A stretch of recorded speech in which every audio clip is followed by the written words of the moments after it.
Hello, WotV's fans. I'm Jackie Fox, and in this episode of Gumi Economics, we're going to be talking about the trap. After all, this is a gacha. We do exist in a capitalist world, and Square Enix is a major corporation. You think you just fell out of a coconut tree? You exist in the context.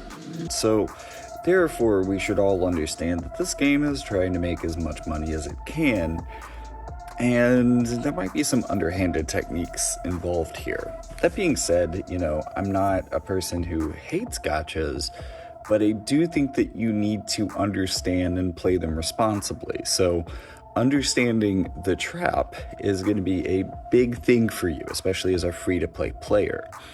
This isn't to say that the trap doesn't exist for people who are paying money into the game, or at least a certain amount of money into the game, but the trap does exist as a way to try to convince players who aren't spending money to drop some cash. And if that's not your intention, you can't afford to, or this is a game you just want to play for free, well, that's why we call it the trap. So, first, let's examine what the trap is, and then we can examine why the trap is, and then once again we'll look at what the trap is, just to make sure that you understand. But first I want to say that for right now, the reason I haven't put out as many videos recently is that, for one, a lot of the characters that we've been getting recently just haven't been super exciting for me. A lot of healers, even Ramada. I think Ramada looks cool, and I think that she has some interesting things in her kit, but call me jaded, but at this point, seeing lightning and spear together, it's just like, no, I've seen this before. I don't want to participate. Not even if she does have curse. The one character that I have thought was particularly powerful was Gilgamesh. And, Cypher looks interesting, certainly one of the better ones that we've gotten recently. But really, there's nobody that I'm super excited for other than Gilgamesh before, Shurika. And then even with Shurika, I don't know that she's necessarily one that I want.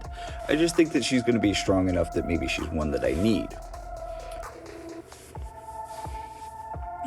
But one of the main reasons that I'm not making as much content right at this moment is I'm not playing the game as much. I mean, I'm still doing my daily stuff for sure. I'm making sure that I keep those shards coming in, but it's not the same. And that's because I went and fell in the trap. And I had some advice on avoiding the trap that had worked from the beginning of this game. The game has recently, or over the last year, changed in a number of ways that just make the trap a little bit different and a little bit easier to fall into. And since I wasn't accustomed to think about the game within these new terms, unfortunately, I fell for it. So here's the trap in a nutshell. It's basically just when, as a free-to-play player, you don't have enough money to pull for a new character and guarantee that you get them. So what you do is you just try to spend on every character that kind of strikes your fancy, and not having enough money to pity any of them, you don't really get any of them. And then when you finally do get that one character and luck into it with barely any viz to spend, you get it, and then you can't build it, and if it's a limited character, you're stuck with a level 79 Cloud for the rest of the game. This is the trap. And I hate to say that I've fallen into this. I mean, I just haven't had enough viz to really ensure that I get new characters, so, say for my water account, I spent 20k trying to get Kadaj. And then I just didn't have enough money to go the rest of the way. And it felt like a huge waste. And if you keep doing this for characters, you'll never build up the money to actually pity a character and ensure that you get it. And even if you do, you might not have enough to build it if it's limited. So it can be an issue. But this has been an issue from the beginning of the game. Like I said, the trap hasn't changed. The game has changed. And that has made the trap a little bit easier to fall into. So now, let me talk about why we're falling into the trap. The first thing you need to understand is kind of the basic math of the game. You earn somewhere around 5,000 free Visior per week. This means that it can take about 2 months to earn enough free Viz to pity a character.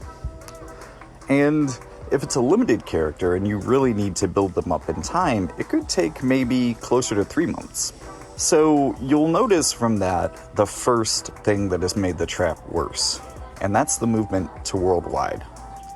Because now we only have a 1-month window in global to see the future, and a 1-month window to plan. Now, we used to have 3 months to plan, so if we saw a really good character coming from 3 months away, then people who really wanted them could save up for that character. Right now, we don't have the foresight to really do that, and this kind of increases the FOMO. Now, this is a problem that, we all acknowledged would be here with Worldwide from the start, but in the beginning, I thought that maybe there was some chance that Worldwide would refocus resources in a way that would be good for the game. Instead, we've seemingly entered a place where we keep losing resources for the game. We lose the translation team. We lose English voice acting. We seem to be losing and losing.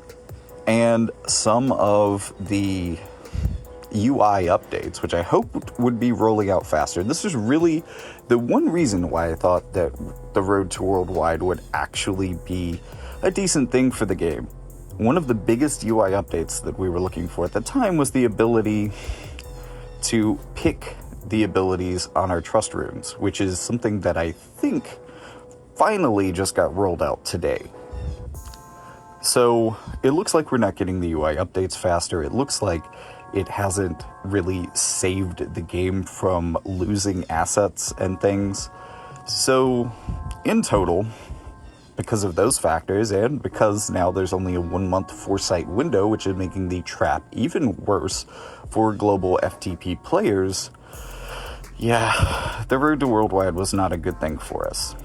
I hate to say it, but after a year, it seems like it's just the way it is. So, yay! But really, that's only one of 3 problems. The other problem is that, and this hasn't been as true for like the last 2 months, but over the last year in general, since the road to Worldwide, we've had a lot more limited characters. Oh shit, there's actually 4 reasons. Wow, this gets even worse. Okay. So, recently, though, we've had a lot of non-limited characters, and this is good. These are characters that you can pull now and slow build. Slow building is really actually possible for these characters, and even if you don't get them now, you might be able to get them in the future. There's also the chance that there's going to be certain guaranteed banners, certain guaranteed tickets that might allow you to get them in the future when they're, not as brand new and shiny, but you can get them. You will have a chance. For limited characters, for a lot of reasons, this just isn't the case, and having a high frequency of limited characters for a while has kind of induced this place where it's just, there's just a very high level of FOMO in the game compared to where it had been in the past. This is also kind of exacerbated by the fact that we've had a recent kind of power level upgrade for newer units, which has kind of redefined the meta in a lot of ways. It's not that older good characters don't still work, it's that more and more the best teams are made of newer characters, which increases the impetus on players to get those newer characters, which increases their FOMO.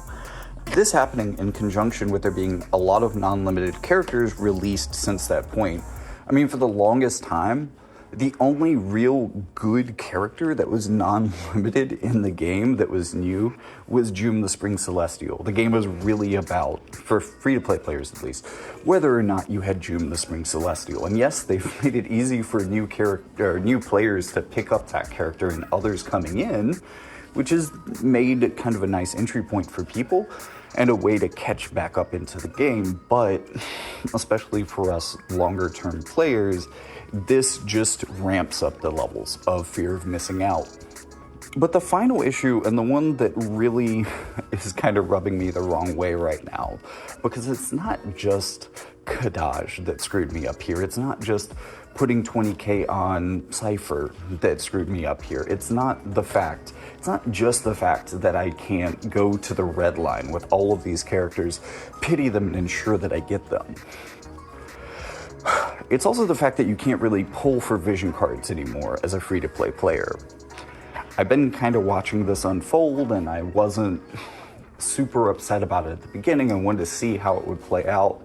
But at this point, I'm absolutely certain that Holo vision cards are the fucking devil. I mean, these things are so expensive to pull for compared to vision cards. Like, compared to regular vision cards, compared to the vision cards that we've always had in this game. Holo vision cards have introduced a new rarity tier, and then they became the standard rarity tier. This is very similar to what happened when 100 cost characters became the standard. There was a point where 80 and 90 cost characters were kind of what you were expected to have for the most part, and maybe you had a 100 cost character on your team, but it wasn't super important that you did. They were good, but there weren't enough of them that you had to have like 3 of them. But now, and since what we called Hell Month, like 3 years ago, it's been more standard that you have 100 cost characters. I'm not really upset with this, because while they are harder to pull and while they do more necessitate pitying, and that kind of makes the trap a little bit worse, technically it doesn't really change it at all because they have the same pity. Vision cards and Holo vision cards not only have different rarity, I think. I don't know, they might actually be as easy to pull, but it seems like they aren't.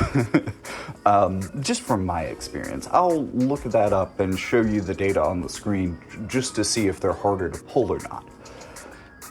But that's not even really the point. The point is that they're hard to pity. And in 2 ways. There's no way to really guarantee that you pull them, whereas for 10k, you can guarantee that you pull a vision card and have the resources, the coins from that pulling process, to be able to buy a bunch of shards for it. With Holo vision cards, you're going to be spending those coins on pitying the card. So not only does it cost twice as much to pity it, you also don't have very many coins to build it up, which requires you to spend even more viz building it. Which is even worse if the FOMO has been enhanced by the fact that this is a limited Holo vision card, and limited Holo vision cards have been pretty good. You do want them, but you don't need them, and honestly, if you're a free-to-play player, really trying to pity them will ruin your ability to save for meta units. You still might pull them pulling for those units. They're not on other banners, and they're not super rare. They're just really hard to guarantee that you get. Unfortunately, while I would really hope that people would be able to occasionally pull for Holo vision cards, because this is an important part of building your team that's better not left up to chance, they're just too frickin' expensive. It takes a month, if not like a month and 2 weeks, to actually get enough viz to pity a Holo vision card and be able to build it up. And especially if they're limited, this is even worse, because then there's no slow building options. Not really, especially if it's limited, then there's really no slow building options. You can at least do hard quests for it as a Holo vision card, but there's also a lot of alternate currencies that I tend to really encourage players to use in building things up, like Vision Stars, Soul Stars, but also Soul Medals and Vision Medals. But these things don't always, I think neither of them apply to Holo VCs. Maybe one of them does. Pretty sure the Vision Stars do not. Not sure about the Vision Medals. And again, I'll check this when I'm making video for this, but yeah, pretty sure they don't happen there either. Which all just funnels you back to spending more and more viz on upgrading this, and I don't want to explain to you the pain of having a level 89 limited Holo vision card and the collaboration is over, because there's basically no way to build that up. you're just screwed. You're screwed. There's no option. You're just in trouble. So those are the things that are making the trap worse. And once again, let me just explain the trap. You're only getting about 5K viz per week. It's maybe a little bit more, a little bit less. I didn't actually count it out for this, but this is just my feeling from having played this game for like 4 years.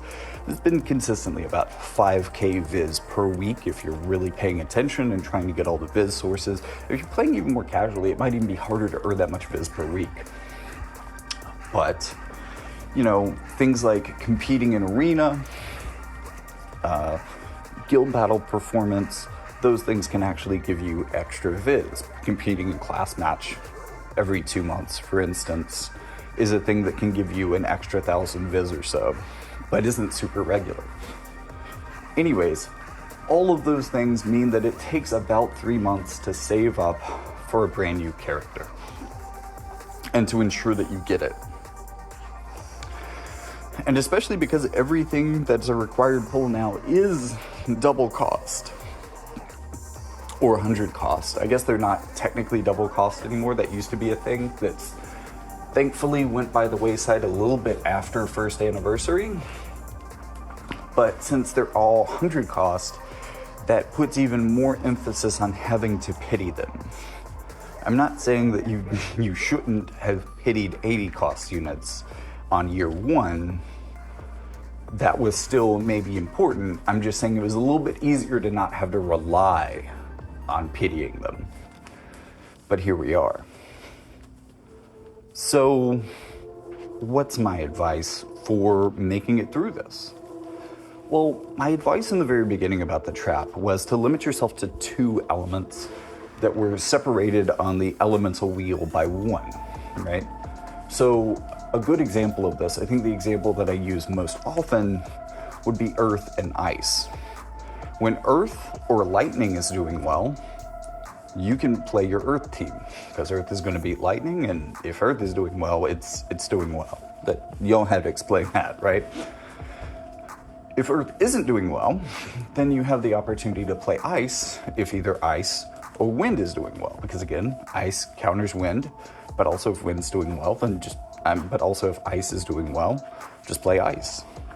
This gives you an opportunity to play basically half of the elements, or to play in metas where half of the elements are relevant. And usually multiple elements will be relevant at a time, so you have pretty good odds that your team is going to be able to favorably interact with some part of the meta. This also allows you to build really crafty bait teams on defense. You can bait in those wind teams specifically with your earth units and just have them decimated by your ice units. And this is still a relatively potent strategy, especially with chaos VCs for these 2 particular elements. So that's kind of how I've recommended it over time.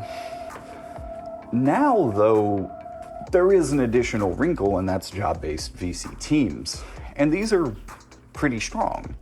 So there's even more characters that you might be wanting to pull for, because now you're, under my advice, pulling for maybe 2 elements and a job type.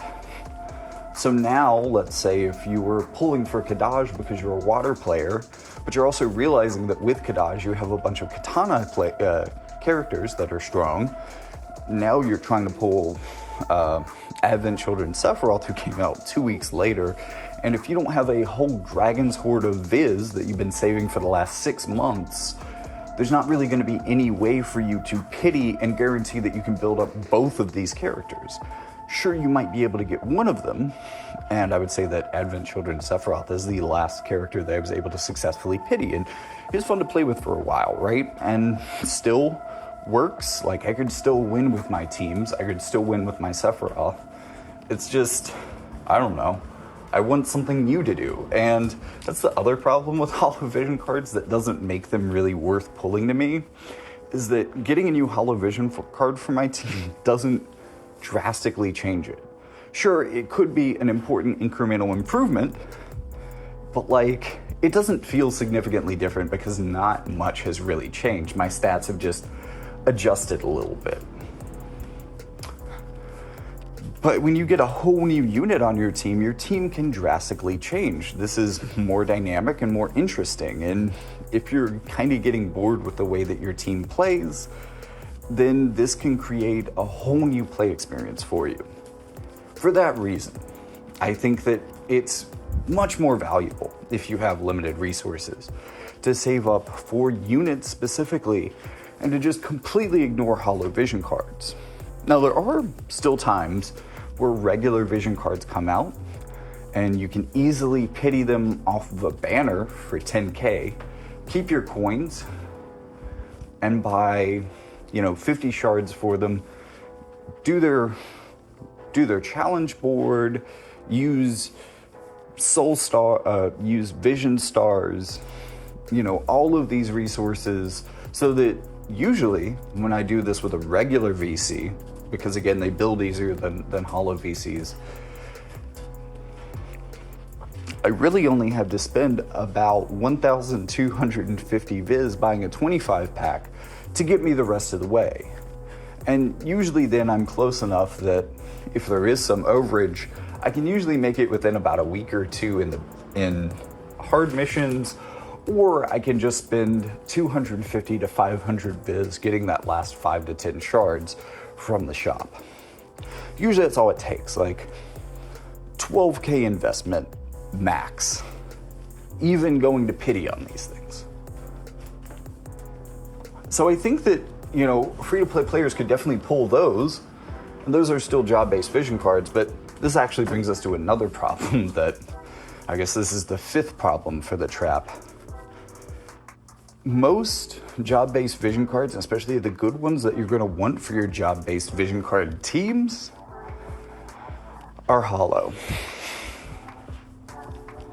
Yeah, I don't even have much to say about this. It just creates an even harder time of building those new, cool, powerful teams.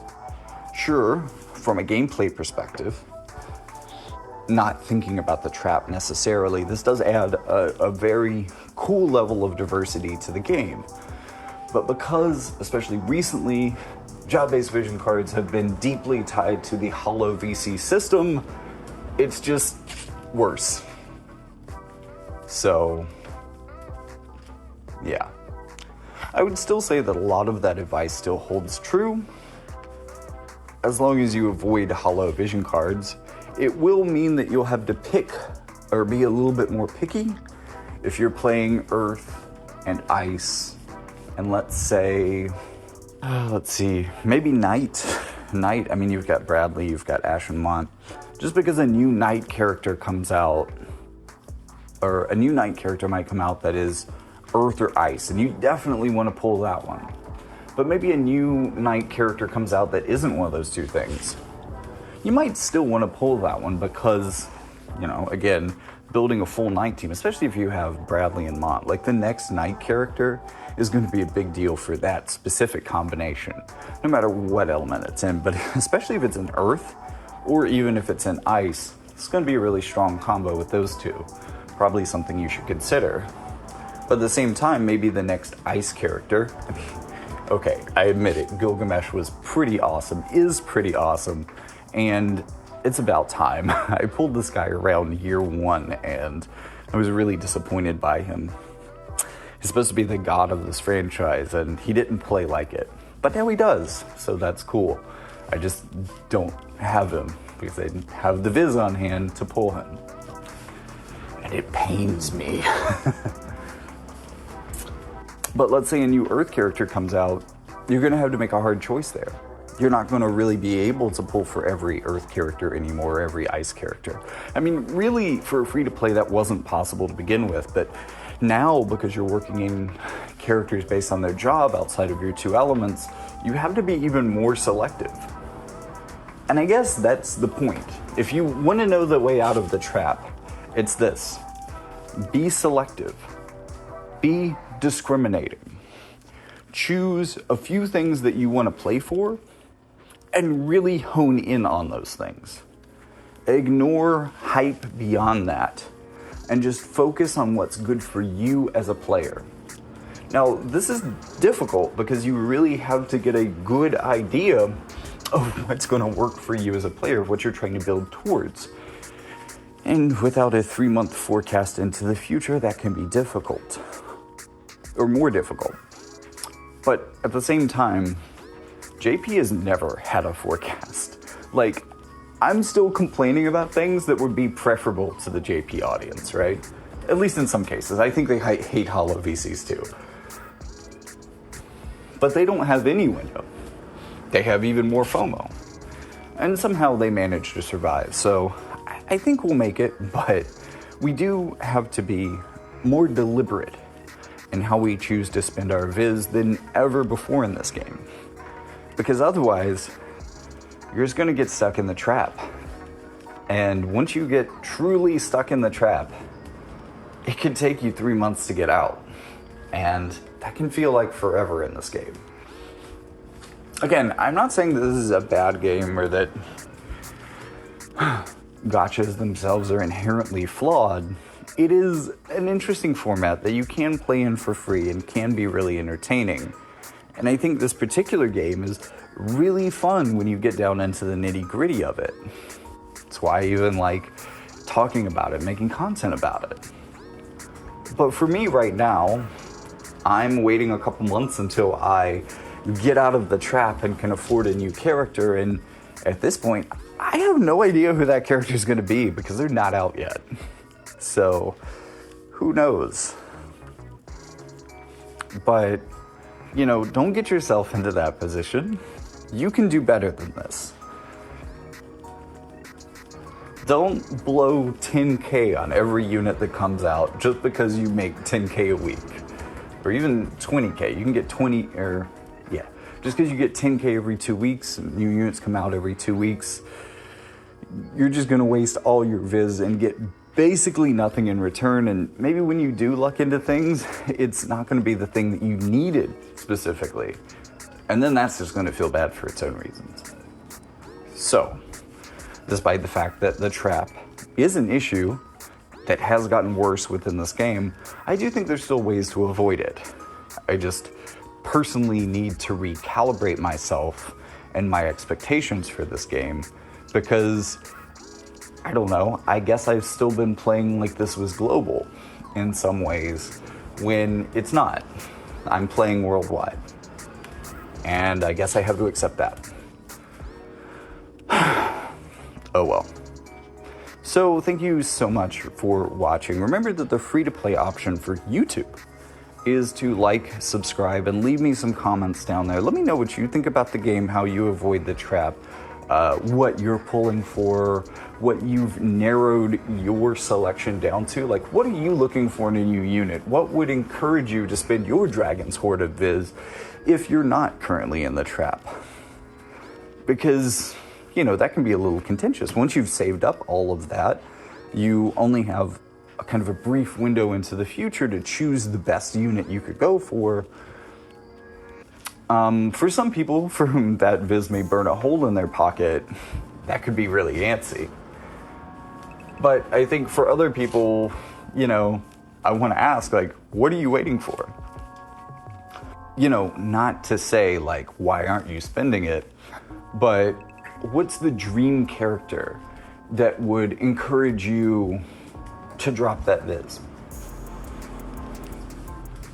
Also, thoughts on Holo VCs. I haven't really, like, gotten into Holo VCs, but you guys, there's a reason why I don't really cover them on this channel. Like, I just don't want to get my own hopes up for them because I can't afford them. I mean, that's just, it is what it is. It sucks, but it is what it is. That being said, while you're on the way down to the comments section, you can check out that link in my description, which is kind of like a tiny little personal website that's going to lead you to all of the other corners of the Jackie Fox media universe.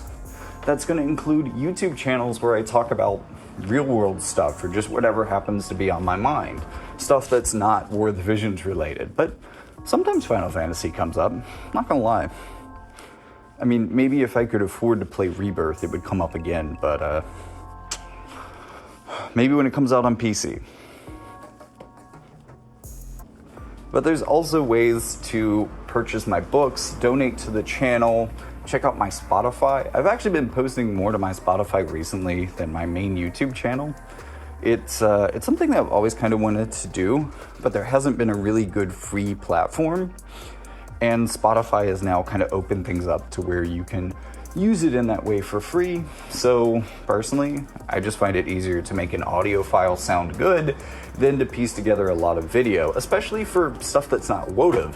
Especially with War of the Visions, I can just record some video game content and slap that in there and everything's fine. For the real world, there's not necessarily an equivalent to that, except for like stock footage or me buying a video camera and traveling more. I don't know.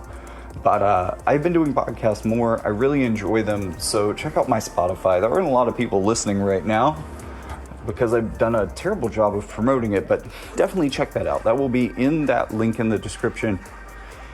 And, well, I guess with all that being said, thank you so much for watching, and I'll see you in the next one.